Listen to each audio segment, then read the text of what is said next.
Father Brown is going to share with us about Venerable Bruno Lanteri and the book Overcoming Spiritual Discouragement.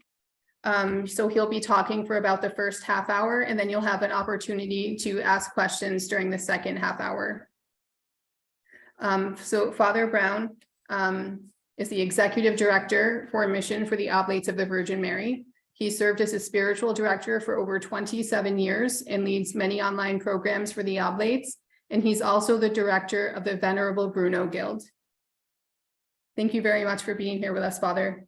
You're welcome. You're welcome. Thanks. And thanks for inviting me. And I'm happy and blessed to be here tonight. And as Mary Beth says, thanks again, Mary Beth, for the invitation to be with all of you here tonight. And yeah, one of the things, in addition to my other ministries, is promoting the person of Lanteri. It's like anything else in life, especially when it comes to human beings. You can only love what you know, who you know, and the more you know them, the more you get to love them. And so our Lantarian Guild that meets quarterly, we try to do that and also let other people know about Venerable Bruno Lanteri. And so tonight, you'll have a chance to know more about him than you knew before. Some of you already may be familiar with him, but others may not. So I'm hoping that our time together here tonight will be helpful in your spiritual life and give you some really tools that will help you grow deeper in your relationship with Christ. So it's again, thanks again for the invitation. And so I think we'll begin. And so Mary Beth, if you wouldn't mind just putting the presentation on the first slide, and we'll just walk through the book here. So.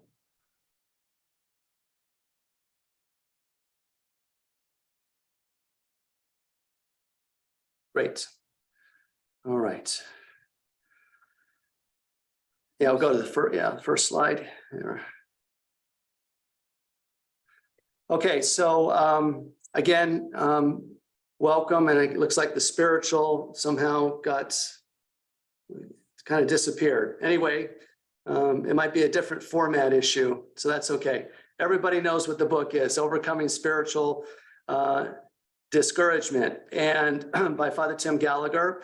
And this is probably one of the best books. Father Tim's written a lot of books. He's an oblate of the Virgin Mary, and he's written a lot of books. And I think this is really one of his best books. And the reason I think it's one of his best books, it gets to know the person of Venerable Bruno Lanteri, the power and the impact he had, not only in his day, but also in our time.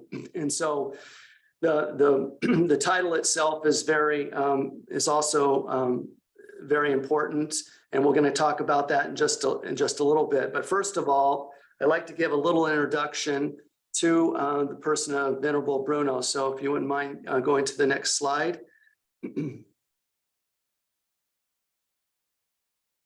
Okay, so Venerable Bruno Lanteri, he lived in Italy. As you can see, he was born in 1759, died in 1830. He was born in the northern part of Italy, on the border of Italy and France. He was there. He was our founder, as we know, the Oblates of the Virgin Mary. He grew up in a family, I think, at least of 9, and there was a lot of hardship in his own life. He was also heavily influenced, like we all need mentors in life. He was heavily influenced by Father Diesbach, who was a Jesuit, and it was through that particular relationship that he was formed in the Ignatian spirituality. It was also through that relationship prior to the French Revolution, in which he also came to know what really became to know a friendship group that Father Lanteri reestablished in 1817. And so through that relationship and that call, eventually founded the Oblates in 1826. There was an initial foundation in 1816, and for reasons that the bishop Lanteri did not share the same vision of the bishop of what the Oblates were called to do. That got disbanded for a few years until 1826. So Venerable Bruno Lanteri was a diocesan priest the majority of his life, and until the latter part of his life. In the charism of the Oblates, we're going to talk about one of those charisms tonight in this book, Overcoming Spiritual Discouragement, is the spiritual exercises. He contributed to the formation of the laity. He made known the truth of faith and moral values. In other words, combating current errors in the culture. And we can look around today, and his charism is very needed today as it was then. And also propagate good books, and then the missionary apostolate. So these were some of his charisms that he established. Now, one of the things that when he reestablished the friendship groups, it was called the Amicizia Cristiani. He reestablished it, as I said, in 1817. This was after the French Revolution. And the French Revolution, as we know, there was persecution against the church. Many died, were killed, both lay men and women, as well as priests and sisters. And there was a lot of even books that were burned. So it was almost like the culture was in disarray. And it was after that French Revolution, and then Father Lanteri reestablished the friendships groups, which was really one group of 6 men and 6 women, and which was really ahead of his time. He was working with the laity in a time where there was very much a clerical culture. And what they would do is they would provide spiritual resources, books and pamphlets that would help be given to priests, both for themselves personally, for their ministry, laymen and women, and that would help to give them spiritual formation in light of especially after the French Revolution. And so these men and women would work together. They would come together, pray together, be formed by Venerable Bruno, but then go out in the propagation of good books, which was very much needed because there were so many bad influences in the culture. So Venerable Bruno, he knew the value of the right book in the right hands at the right time could change the direction of a person's life and the direction of their life. So just think about it for yourself. Can you name a book, just, as you're musing and listening tonight, is there a book that really had an impact upon you and in your own life and really made a big difference? That it's a difference that the way you saw God, the way you saw others, maybe the way you saw yourself, that really touched your soul. When I graduated from the University of Santa Clara in 1982, I was a CPA, certified public accountant, for 4 years. And I remember as I came back to the faith, one of the key books that helped me was The Imitation of Christ. It was a book that fed the soul, had practical applications, and I still remember that to this day, the effect it had on me.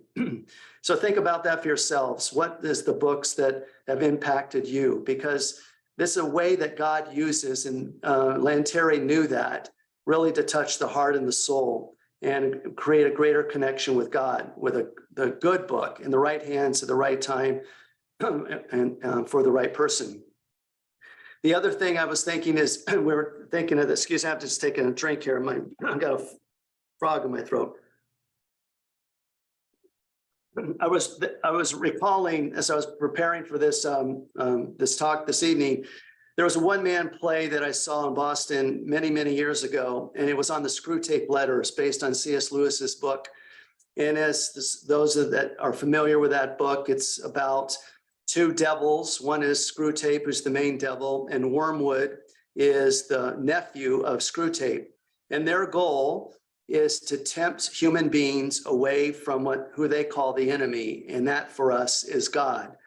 And I remember one scene in particular in which the main Screwtape says to Wormwood, make sure that they're not alone in their room with a book, because if they're alone in a room with their book, they'll be alone with their thoughts. And if they're alone with their thoughts, they'll hear his voice. And if they hear his voice, then we've lost them to the enemy. So that idea, the enemy being God for the devil, but the idea was the power and the influence of a good book that can really make a difference in a person's life. So, so Father Tim, in this book, Overcoming Spiritual Discouragement, I keep saying discernment. All of us can relate to being discouraged at times, stressed at times, anxious, depressed even. things that we go through. That's just a part of being part of the human condition, our brokenness of the human condition. And there's certain levels of discouragement. There's an emotional level, there's a psychological level. But Father Tim's book here that we're going to talk about tonight is really focusing on spiritual discouragement and the idea of how that discouragement can sometimes make us feel alienated or even distant from God, or not as close to the connection as we like it to be. So tonight, Father, we go over this book, and the subtitle is the wisdom and the power of Venerable Bruno Lanteri's thoughts around this and how to overcome it and to live out of a place of encouragement. So if we can go to the next slide. All right, there we go. So you can click through all of them. So if you've read the book already, or you're in the process of reading it, or you're still planning on to read it, oops, got to go back one. There we go. So these are the themes of the chapters, as we know. And so living with hope, living the spiritual life, living the day with Jesus, living the cross and resurrection of Jesus, living with Mary, and living with courage. And so this living is also, it can be an adjective, it can be a noun, but it implies that it's something that an action that's required by us to respond, to put into practice, to do these things so we can live with hope and live the spiritual life. So all of these chapters imply an invitation for us to be able to take certain practical steps that can help us in all these particular areas. So what we're going to do tonight is we're going to go through all the chapters. I've tried to highlight in the presentation what I think is they're all important, but some of the more important points, give some practical examples, and then we'll have some time for questions and answer afterwards. So we'll just, if we can go to the next slide. So living with hope. Now, the very first quote in the book from Venerable Bruno Lanteri. I'm just going to read the whole quote here because I think it sets up the whole book. Say then with boldness, now I begin, and go forward constantly in God's service. Do not look back so often, because the one who looks back cannot run. And do not be content to begin only for this year, but begin each day, because it is every day, even for every hour of the day, that the Lord taught us to say in the Our Father, forgive us our trespasses and give us this day our daily bread. So the one thing that I was looking at in this whole body of Lanteri's words is do not look back so often. And so if you've ever tried, as Father Tim says in the book, to look back over your shoulder while you're trying to run, it's very difficult. You can't run as fast. It's very easy. You might trip, and it throws you off. And that idea is a symbol of the spiritual life of how Lanteri invites us to be able to live it. Because we all have things that happen in our past, things that we can regret, things that wish we didn't happen, things that we wish would have been different, things that we were just disappointed about or discouraged about. So Venerable Bruno says, and we'll have the prayer at the very end of the presentation, he says, no matter how many times I fall or fail, I can fall 1,000 times, it doesn't matter, but I will, with courage, get up immediately and I'll say, now I begin. In his word that some of us have heard here, Nunc cepi, now I begin. So that is a really hopeful way of living life, but it's not that easy, because sometimes we can live in the past. So Lanteri wants us to learn from the past, but not to be in the past, living in the past, because it precludes our spiritual growth in the present and going forward. Now, the second one is that these are the first three. Be on guard against discouragement, as it says here. And it goes on to say in this particular phrase later on, respect your humanity. Now, and I think he was very aware just of the human condition. Sometimes we do not always respect our humanity. And he points out our physical condition, our age. In other words, Whether it's our prayer, our work, our relationships, our service to others, just respect your humanity. More is not always better. And he used it, the spiritual exercises, St. Ignatius would say, when it comes to prayer, less is more. If you're finding something with God in prayer, it's not the quantity of how much you do it, it's the quality. Just recently, there was a woman from the parish where I help out on the weekend, and she was asking, she had met with me before, she was trying to find time of silence and prayer, and she wanted some tips. I had talked to her about the tips before, but she forgot them. And so I ran through some simple things that she could do. And one of her response was, because she was getting frustrated, she had a lot of commitments. She says, well, I guess it really is about not so much the quantity of what I do, but the quality with which I do it. And so that's what Lanteri is pointing out here. Respect, what we can do. Pray as you can, not as you ought. Sometimes we use the word should. I should do this. I should do that. As a friend of mine said, he's thinking he should write a book of shoulds. But, when it comes to prayer and living with hope, do what you can and let that be enough. As long as you try to do it with a generosity, makes a big difference. The other thing that is here is show yourself joyful. Even if you feel, as Lanteri says, because of physical problems, it's difficult. Obviously, it's not to put on a mask just to pretend that we're not going through difficult times. But there is something about trying to be intentional about being joyful. And joyful is not always, a super exuberant feeling, but it can be an inner deep joy that we can have. And to really try to show that and to live that. It's like muscles. It takes less effort for me to smile than it does for me to frown. And the same thing here in the spiritual life. It's if we try to be joyful with the Lord, and it's amazing what it'll do. I remember when I was going through a very difficult time in my own life, I was helping out with a youth group in Sacramento Cathedral, the Most Blessed Sacrament, and I was just pouring myself out to this pancake breakfast with the kids there.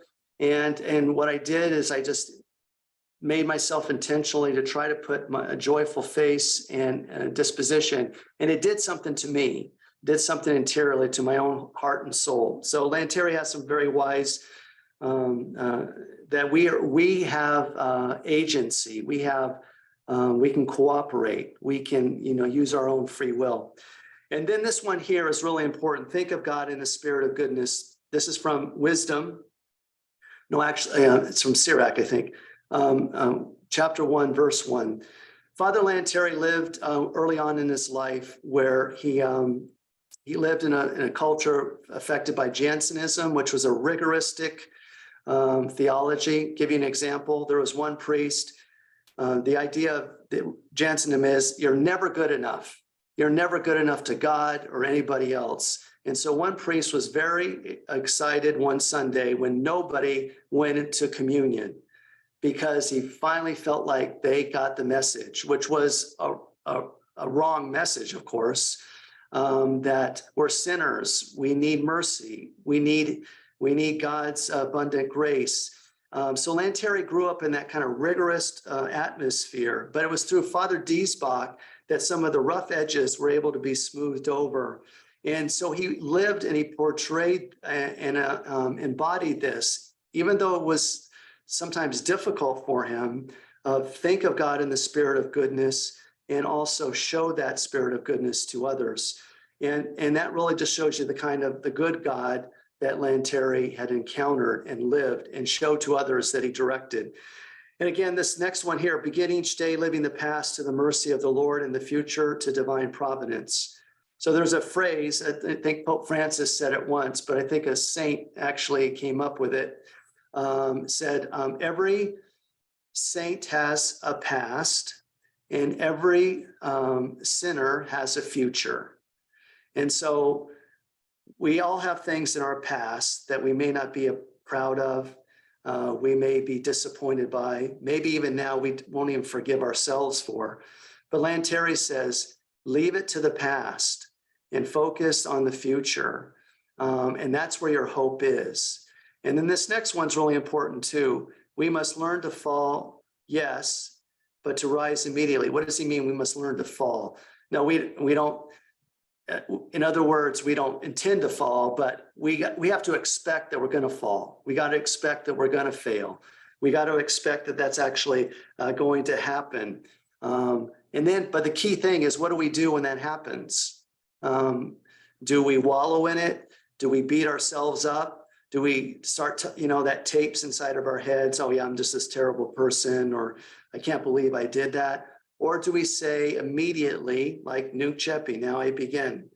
And that's the hopeful message of Lanteri. And then the last one that I just chose here is just remember that we do not acquire holiness in 24 hours. Holiness is a lifelong journey. And what it is just allowing more and more access of God to our hearts, opening our hearts to him, and being self-aware. And there's a lot that goes on with leaders these days called emotional intelligence. And the first part of emotional intelligence is self-awareness. And St. Teresa of Avila would say self-awareness is the key to holiness. The more we are self-aware of where we need to grow, we have self-knowledge and humility that we're not perfect, that is going to be the key for our growth. And then our failures are not stumbling blocks, but they become stepping stones. They can encourage us that, yeah, I've fallen, but I can get up and I can learn from this. I've been watching, I'm a big Raiders fan for the football fans out there. So I kind of pay attention to some of the things that are going on in camp as they get ready for the regular season. What I'm always struck by is they're always saying, I need to learn from this. I need to learn from that. These are helpful things when it's not perfect. I think that's a great attitude when it comes to the spiritual life. You know what? I fell short here. How can I learn from that? And how can I, now take the next good step? So Lanteri here, this is a great chapter because it really is the difference of how we live our lives to live with hope. And these are some great things that he points out for us. So the next chapter, next slide, we're going to living the spiritual life.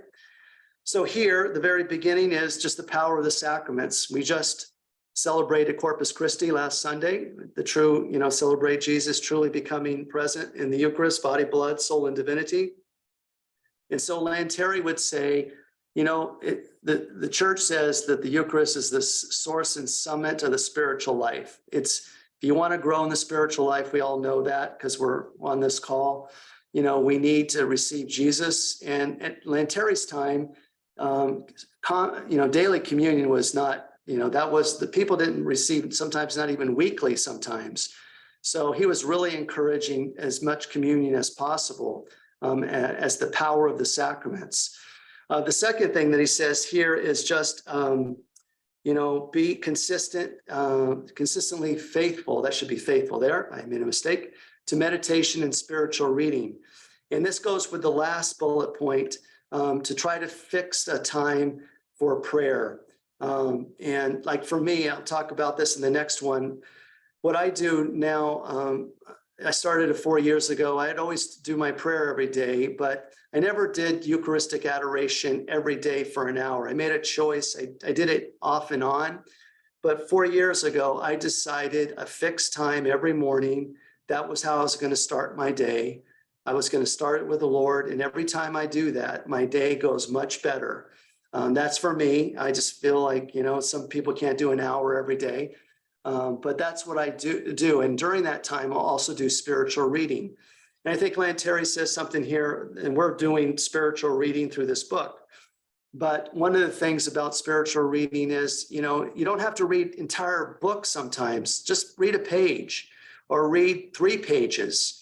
Like if I'm on a trip or I'm going on a plane or I'm going somewhere in a restaurant or lunch or something, I'll take a book and I'll just read something. And so Lanteri's wisdom it's a way of really feeding the soul, and spiritual reading is really key to do that. And all of us who have been impacted by our spiritual reading, you know how true that is.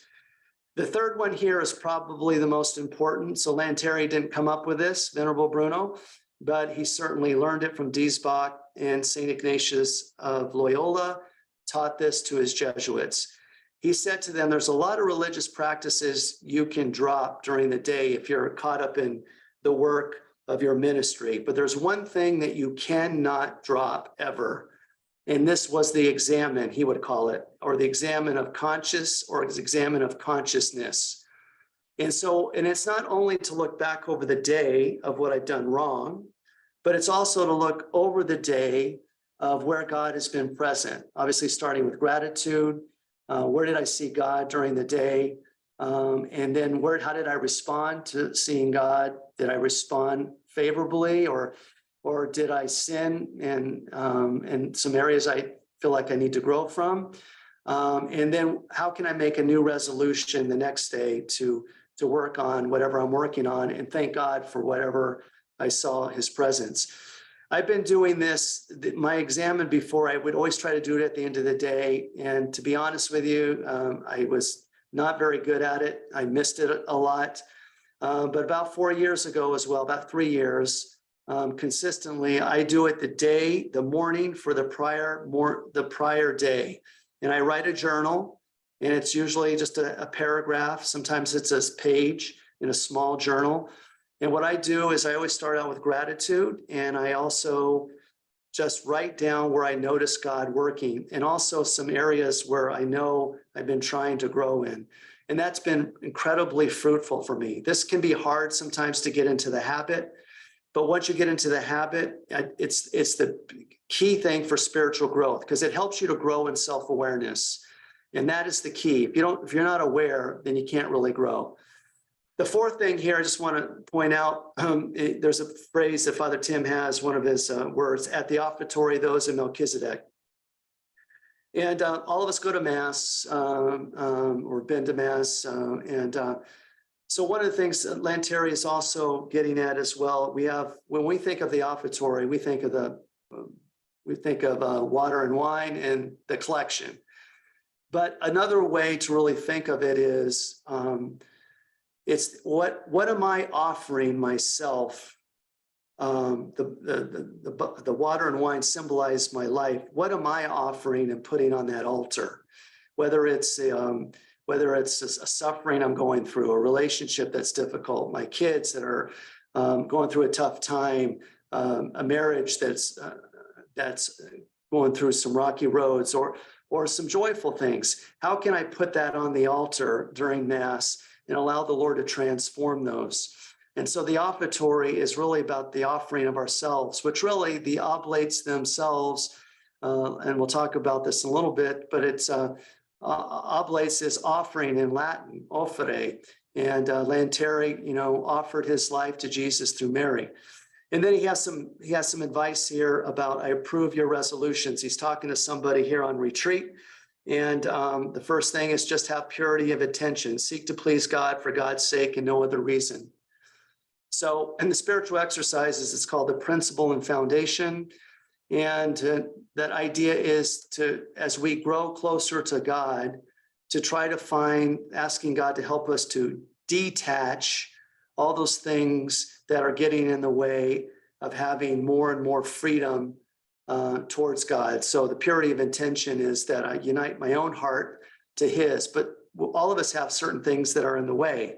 We're attached to certain things. It can be attached to this thing, our devices, our computers, it can be whatever. But this idea of purity intention is really to look at the areas of my life where I'm not free, and also seek to please God for God's sake and no other reason. And this here, the second one is a holy tenacity, which Father Tim points out. What it's really saying when it comes to prayer in your spiritual life, spend a sufficient amount of time and stick with whatever you decide and be tenacious about it. Now, whatever that time is, given your state of life, but really make a choice. Until you make a choice, it's not going to be realized. When I made a choice to do Eucharistic adoration 4 years ago, I just made a choice one day. I read a book, Ensinu Jesu, which is a book written about a monk who had some messages from Jesus. But I made a choice one day, and I said, I'm going to do this. It's the key if I want to have a robust spiritual life and a deeper relationship with Jesus. And so to stick with that, and I've stuck with that and developed this habit that is now just something I look forward to every day. And then the last one here is really important, the decision to close the door and discouragement. Sometimes it's just like temptations. When we find ourselves going down that road, which can lead to spiritual desolation, it's really to reject that discouragement and reject going to the past faults that we have, and just, again, to begin again. So he gives some really great advice. There's a lot more we could talk about in this chapter, but this is some of the highlights I just wanted to point out. So the next slide. And I noticed that we're running out of time, so I'll do my best. Living the day with Jesus. The events in my life, the Lord has willed to work for my salvation. And Lanteri was very much, knew the spiritual exercises. So for him, the attainment to attain divine love was the last meditation.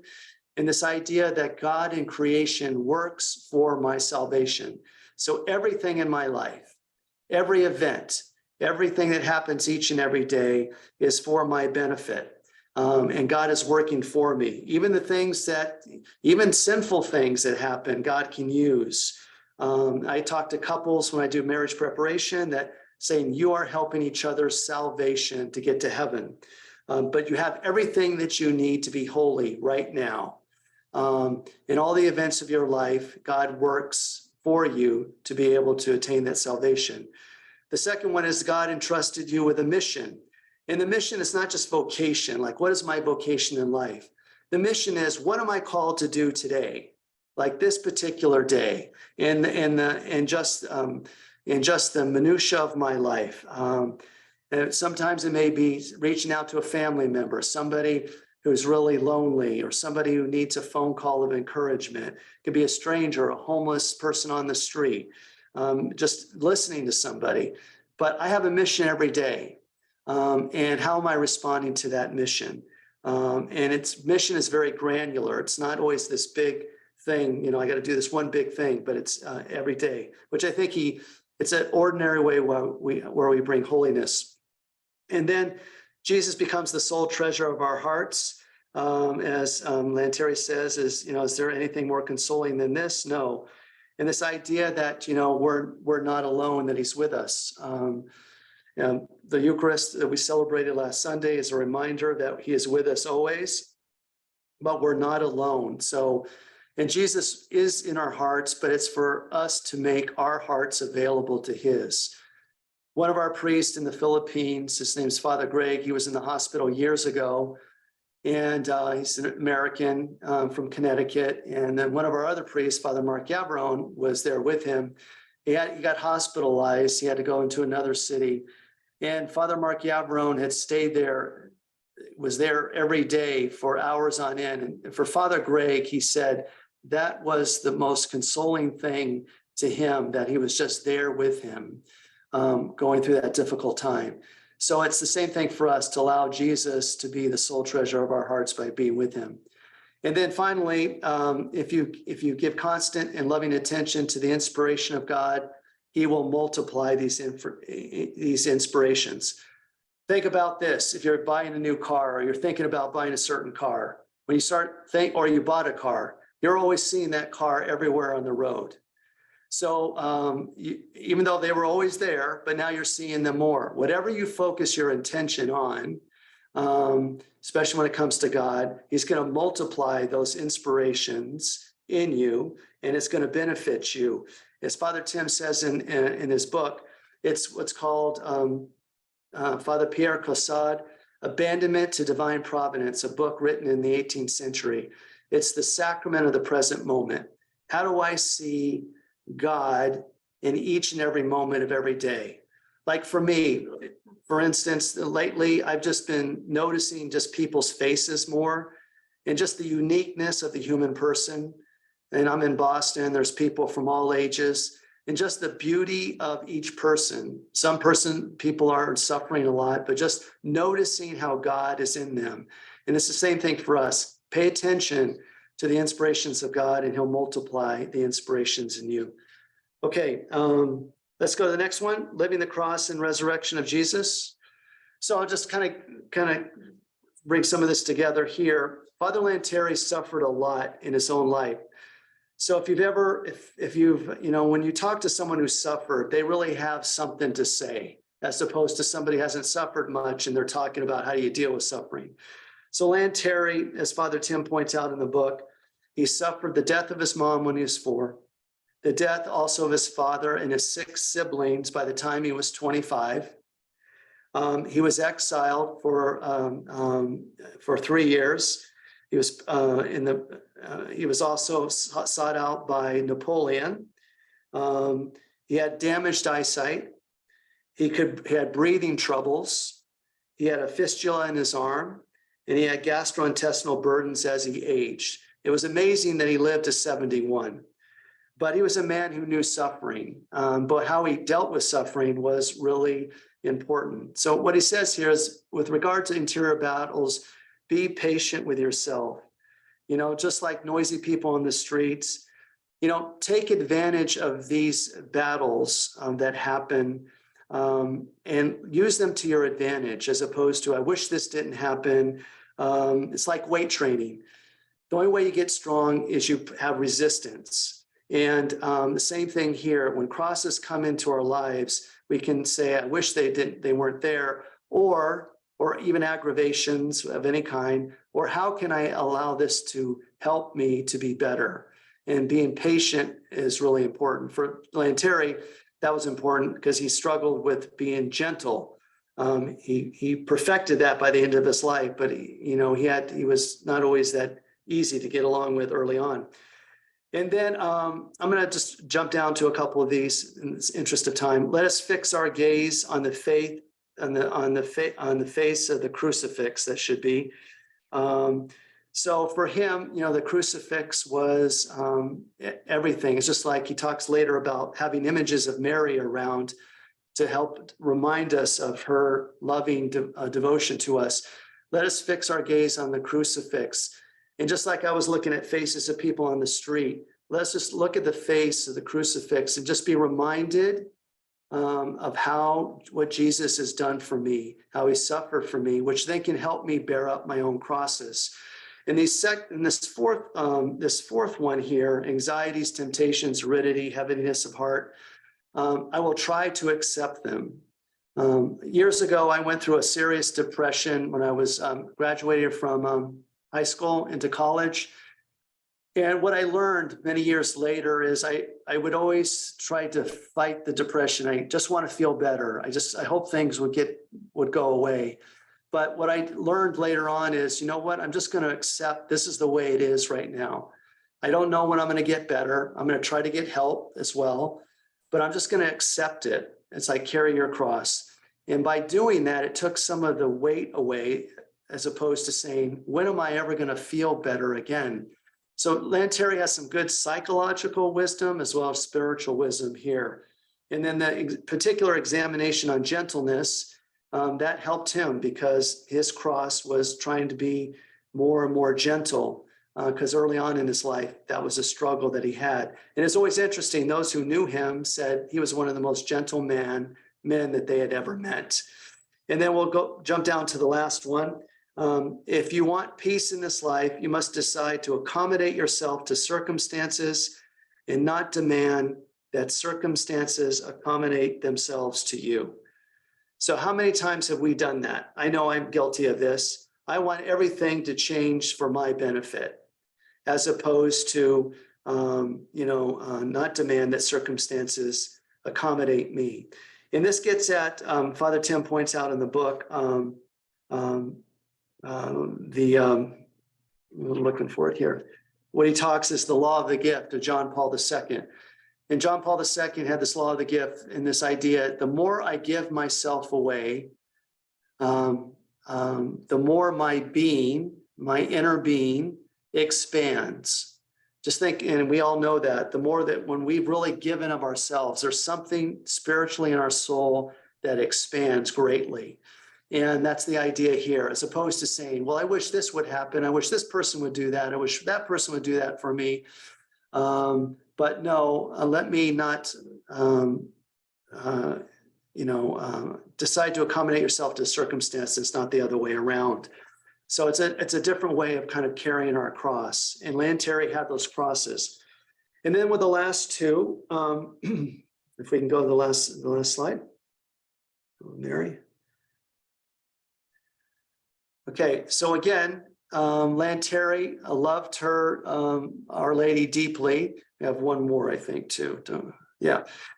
So he loved her deeply. Again, he lost her at the age of 4. His father offered him at the altar and said, and Terry would said, I've known no other mother than you. And so when we think of the word, again, Oblates of the Virgin Mary comes from that word of offering. And that offering was what his dad did at the altar. And so Mary, from the very moment, was incredibly important to him. And so at the very beginning of his life, and then at the very end of his life, shortly before he died, he also saw a vision of Our Lady and with Jesus as well. So Mary was always the one who would accompany him, and he was an offering, to Jesus through the hands of Mary. And it really was the context of his life. The second one is just, I like this one here too. He surrounded himself with images of her. So I don't know what your houses are like. When I read this book, when it first came out, I looked around my bedroom. I had an icon here, a small little picture there, but I decided I didn't have enough of Mary that I could see regularly. So my prayer corner, I have 2 icons. And so every morning when I'm praying, I always see the icons that are there. And it's just like pictures we have in our homes of our family, people that are important to us. It just reminds us of the ones we love and the ones who love us. And it's very sacramental because we need visible reminders, and our own faith is very sacramental and visible, that helps to communicate the invisible. And then he often spoke about her. This one here. Yeah, this one, just make sure I didn't lose my place here. Yeah. So this one here, yeah, he often spoken about her. Father Tim uses this phrase, out of the abundance of the heart, the mouth speaks, from Matthew 12:34. Think of something when you've been really excited about something. You want to tell everybody about it. Like, for instance, after my parents died, I was home and I did this one physical program. It was one of these videos. It's called Insanity. And I told her, and I got a lot out of it. So I told her, one of our priests, about it, and he wanted to know more about it. And the reason he wanted to know about it is because I was so enthusiastic about it. And then another example on a spiritual example is, some of us have seen the series The Chosen. That's a multi-series on the person of Jesus, the Jesus they chose. It's got 8 episodes per season. And I've been very impacted by that series, and I would tell a lot of people about it. In fact, I even made a little card. So if I go in a restaurant, I'll ask people, have you ever heard of do you want to hear about a good show? And they'll say, yeah. And I show them this card. And the reason I was able to do that, because out of the abundance of my heart, because it really affected me, I want to share it with others. And the same thing with Mary. He wants the same thing for us. The more we're in relationship with her, the more we want to share others about her. And then he spoke to her as mother, And again, going back to that early part of his life. And I just know from myself, I can relate to this, because when I came back to the faith after high school, and I stopped going to mass, one of the first things I did when I was really in a dark place is I broke open the Bible, my parents' Bible. I found a place of how to pray the rosary. I got down on my knees. I began to pray, and I asked for help. And it was Mary was my gateway to God that brought that about. And the same thing happened too when I was in Lourdes, and before I entered the seminary in 1986. One of the things is I offered myself to the Blessed Virgin Mary, which I think is the next bullet. And I made a pledge. In the book, Father Tim talks about Lanteri using the word, I'll become a slave of the Virgin Mary. That was the language in the time. We wouldn't say that today, but so I offered myself to her, and which has helped my relationship with God. Okay, in the last, since we started late, we'll still have a little time for questions. So I'll get the last one here is living with courage. The big thing here is just be of good courage, and another word for courage is fortitude. So it's one of the cardinal virtues, the 4 cardinal virtues. There's temperance, there's justice, there's prudence, and there's fortitude. And so the fortitude is just, the definition of courage is in the face of fear that I act, and it's always to be persistent in it. And there's something very heroic about it, as Lanteri says. So even our failing, I fail many times a day, but keep getting up, don't give up, don't give in, as Winston Churchill would say in World War II, fighting the Nazis. The same thing for us, fighting the spiritual battles that we have, the battles that were in our own particular lives. And then he says, and then think, speak, and act as a saint. So it's really important. Our thoughts determine whatever we think about, determines how we speak, and how we speak determines how we act. And those are the key things. So whatever our thoughts are, and spiritual reading is a key part of that, is going to determine how we speak to others, and then also determine our behavior. And that's one of the key things for sanctity. One of our priests, Father Greg Staub, who was 5 years, passed away. He was at St. Peter Chanel, California. But he was a man who always wanted to be a saint from the very moment. And he was hospitalized for 3 years with a muscular dystrophy that eventually just caused his death. But he was a man who always thought, spoke, and tried to act like a saint. And I think we're all called, that's what Lanteri's saying. And then the 4th one here is just be patient with yourself. Again, he's saying this again, bear with your faults with humility and confidence. And do with a great will, even if things have great value. This comes from St. Therese, the little flower, which came after Lanteri. Doing small things with great love is really makes all the difference in the world, especially with people that drive us crazy, people that's hard to get along with, that we try to be kind to them. And then finally, I think the last one is just ask the Lord for great courage. In other words, ask the Lord for fortitude. Because sometimes, Jesus says, ask, seek, and knock. He just really wants us to ask. He really wants us to seek, and he really wants us to knock. And he listens to our prayer when we do that. Just like in the exercises of St. Ignatius, they say you ask for the grace that you're praying for. And I'm always amazed when people ask for the grace, they get the grace that they ask for, and even much more. So the final thing I'll just say is that Father Tim, in a conference he gave in Nebraska, he said he learned from Venerable Bruno, this one particular woman learned from Venerable Bruno how to build a spiritual program for life. And so I think this book really, in a short fashion, brings alive just a lot of the practical ways that can help us grow in the spiritual life. So again, there was a lot in this book, and I just, even if you read it, the last thing I would say is you can't always do everything. So try to do what is one thing that I can do that can really make a difference in my spiritual life and spiritual relationship with God. And then the final thing is never be discouraged, but always say, Nunc Cepi, now I begin. And we'll go to the last slide, and then we'll open it up for questions.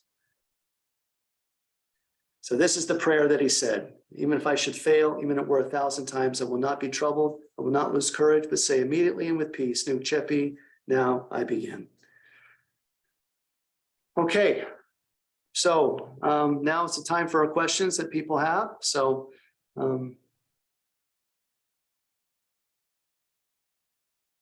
floor is open. So Mary Beth, I'll let you. Sure. So if you'd like to maybe take turns, like you can either raise your hand or just unmute yourself, or if you are someone who doesn't prefer to speak, then feel free to send me a question and answer, and I can read it out loud for you as well.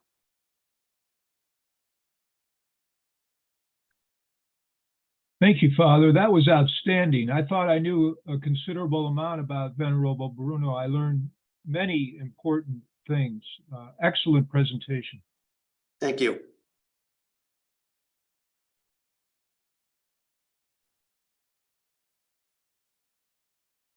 I have lots of questions if no one else wants to talk right away. So one thing you mentioned, Father, is about Saint Therese and how her spirituality is in some ways kind of similar to Venerable Bruno. Could you maybe elaborate a little bit more about that, please?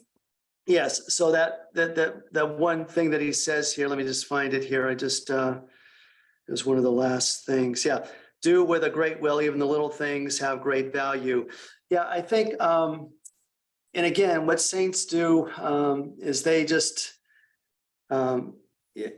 Lanteri probably didn't invent this either. He probably got it from somebody else, but this idea is it's like habits. Let me say it this way. Habits, if you want to really grow, say you're an athlete and you're trying to get to a certain point, you can't do it overnight. You can't go from 0 to 60 overnight. Recently I did a 5K and came here in Boston. I hadn't run over a mile in about 10 years, even though I do a lot of rowing. There's no way I could, really run as fast as I wanted to unless I began to train. So I just had to do those little things every day, try to increase 1% every day. And so for Lanteri here, I think, the little things, though, have really great value. So something,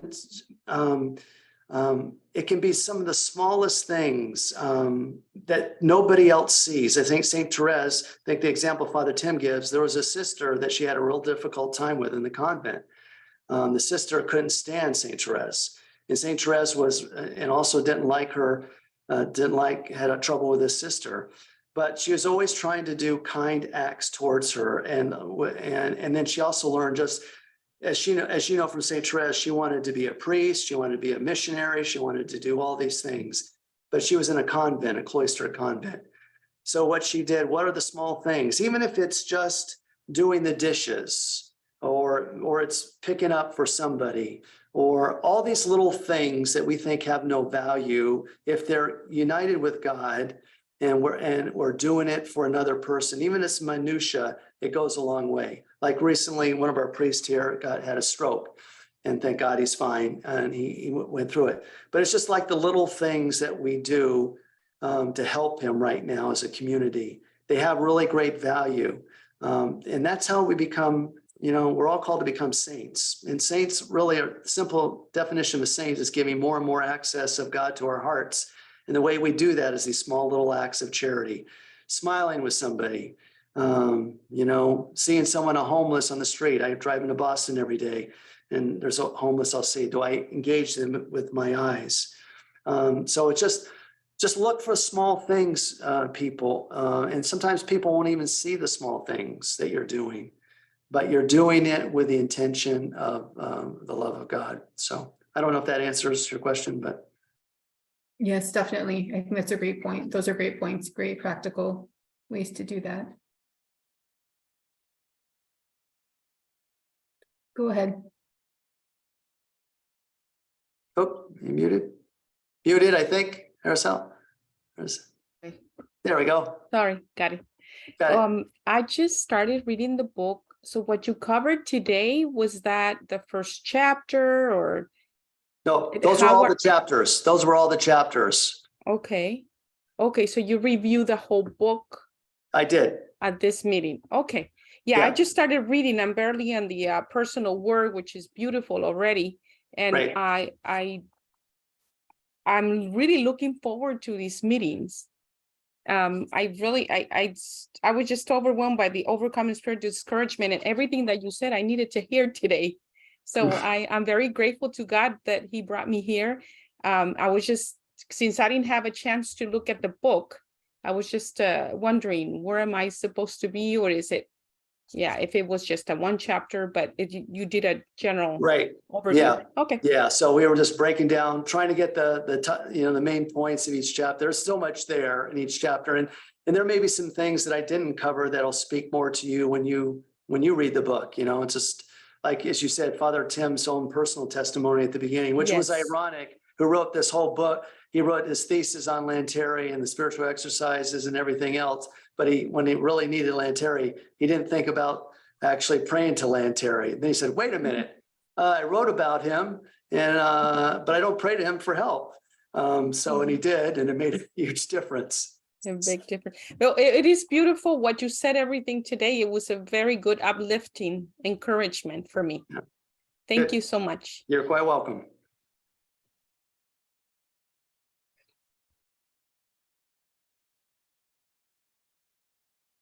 So if anyone has any other questions. Oh, go ahead, Sister Jackie. Thank you, Father. It was really enriching and enlightening. And I think I don't need to get into the book to know what it is inside because you have given it so beautifully. And, personally speaking, these days, I am asking the Lord, show me the way, because I learn and I hear a lot of different talks and what people are going through today, the sufferings and the depression and the stress over here. And I just asked the Lord, how can we be an instrument? So first bless me so that I can be your instrument. And I started living the sacrament of the present moment that you said about it. Mhm. How God is in them, in others, in me, as God is in me, so also he is in others. And in every creature and creation, the whole creation praises God. So here the Venerable Bruno had put it so beautifully, like I can apply to my congregation, to my mother foundress too. It's a simple people who bring more light into the world. Mhm. Yeah, simple and little and hidden people behind the screen bring Christ's love, God's love in different ways, and they touch their hearts. And thank you so much. I really want to get this book and get into it. It has got a lot, very practical, as someone said it. It's so practical, Mhm. for our day-to-day life as we live in this century. How can I be a hand and feet and eyes of God, Christ to others? Mm. Thank you. Thank you very much. Yeah, thank you. Thank you for your comments. You're welcome. Go ahead, Heather. So I'm a little ways into the book as well, and I liked it at first about how you just get up every day and say, okay, I'm new, I'm here, I go again. The thing is if you have a problem that's really getting at you, like the saint you discussed that was having the difficulty with the woman in the convent, I have someone like that at my work, and I pray constantly for the heart and the love of God, and that I could be more like the Sacred Heart and all of this. But I feel that discouragement because, like you say, you gotta jog a little bit before you run. Before you can do a marathon, you got to do a 5K, but that you can see yourself improve. Right. I can't see I have no way of seeing myself improve if God is really helping my heart. And so I'm still feeling that discouragement, even though I'm trying to get up every day and trying to do better every day, but I can't see the improvement. I don't know if you have any advice. Yeah, no, I mean, and that's, it's, thanks for the comment, because I think a lot of us can all relate to that. Sometimes you go, it's like when we go to confession, sometimes we're doing saying the same things over again and again and again. But I think in regard to that one person there, one thing that we can do is at least our intention. I mean, love, as St. Thomas says, the love is willing the good of the other. In a prayer that I do with people that I struggle with, because you've got your person, we all have our persons, God puts those persons in our lives to help us. But I'll take the Our Father. I learned this from a Lutheran pastor, and when I'll pray it this way, say there's a person whose name is George, and I'll say, Our Father who art in heaven, hallowed be your name in George. Your kingdom come in George, your will be done in him. Give George this day his daily bread, and forgive him his trespasses as I forgive him his trespasses. lead George not into temptation, but deliver him from evil. So what I do is just what it helps me to do is when I get in that place where I struggle with a person, can I at least this one moment pray for their really good and will their good. And I do that, I'm going to leave the rest to God, how judging how I'm improving or not. At least in that moment, I know I prayed like God invites me to in the Our Father. And so you just keep trying. And, sometimes we only look at our failures. We don't even look at our successes. Like, okay, I had a tough time with this person, but at least this one day, did I actually do a little better? And, and thank God for that. So I don't know if we lost Heather. Oh, there she is. There you are. There. Yes, You thank moved. Yeah, you moved on the I screen. did move. So, yeah. Yeah, I've got one person like you. So it's yeah, you're just I just then start thanking God, thank you, God, for helping me to grow in virtue and forgive me when I failed. Exactly. I do that a lot.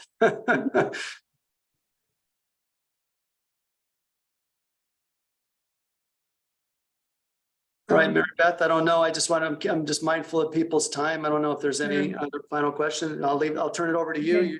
You whatever you just, Sure. I think that Peter just had his hand up. Okay, great. Peter?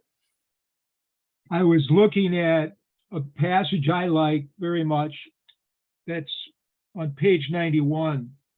And to try and respect time, I'll be brief with not reading the entirety of it. You covered this, but I think it ties in so well with not only St. Therese, but also I see great similarity between Venerable Bruno and St. Francis de Sales. Yep. And the passage begins with, seek only to receive everything from the hand of God so as to merit all the more. And then this passage concludes with, I have proposed these all too human motives because our humanity needs all that can help to encourage us. It's very consoling. I mean, we are, as you made clear, we're in great need, and yet our all-powerful God loves us. And the fact that St. Therese identified, as I'm sure many know, all is grace. That ties beautifully in, I think, with what Venerable Bruno held, that we receive everything as being from the hand of God. Yeah. And just using St. Therese, it's not in here, but one of the things she would say too is she was known bold and confident trust in God. So she, the image of running to her father, her human father, when she'd done something wrong, and she used that same image, running to God, our Father, and how can God not, forgive us, as long as we keep running to him. So Lanteri, in the same spirit, is asking us to encouraging us to do that.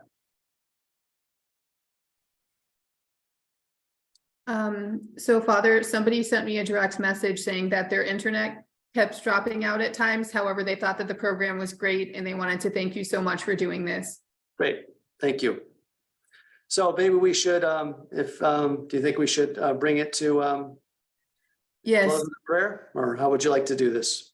Certainly. So if I could just mention, if somebody didn't see in the chat, somebody asked when the next meeting would be and if we're doing the same book each time. So the next meeting will be July 20th at 7 p.m. Eastern. We'll be sending out an email soon. The next book we'll be doing is called Beholding Beauty by one of the other Oblates, Father Gregory Cleveland. And so we'll be sending out more information on that soon. And yes, Father, if you could please close with a prayer and give us your blessing, we'd be very grateful. Thank you so much again for being with us this evening. Yeah, thank you very much for everyone's time being here. It's great being with you, and thank you. God's blessing upon each of you as well. In the name of the Father and the Son and of the Holy Spirit. Amen. Lord Jesus, we just thank you tonight for gathering us, your family, and just ask you to bless each of us in our own particular circumstances. Continue just to give us hope, help us to be instruments of hope, help us to call upon the Mary to desire to draw closer to her son, to live our days with Jesus each and every day, live the present moment, carry our crosses in union with him, and live with courage as we desire to follow you. So bless everyone here. Bless all those who couldn't be here and desire to be here, and just help each of us just continue to never lose hope, to continue to be encouraged and to begin again each and every day, knowing that you forgive us, you love us, and you desire only our good. So through the intercession of all the angels and saints and our Blessed Mother, may God bless you this day and bless you and your families and all your intentions. In the name of the Father, and of the Son, and of the Holy Spirit. Amen. Go in peace. It's great to be with you. God bless you all. Thank you. Thank you. Thank you, Father. Bye-bye. Thank you, Mary Beth. Thank you, sister. Thank you, everyone, for coming. See you soon. Thank Bye-bye. you. Bye-bye.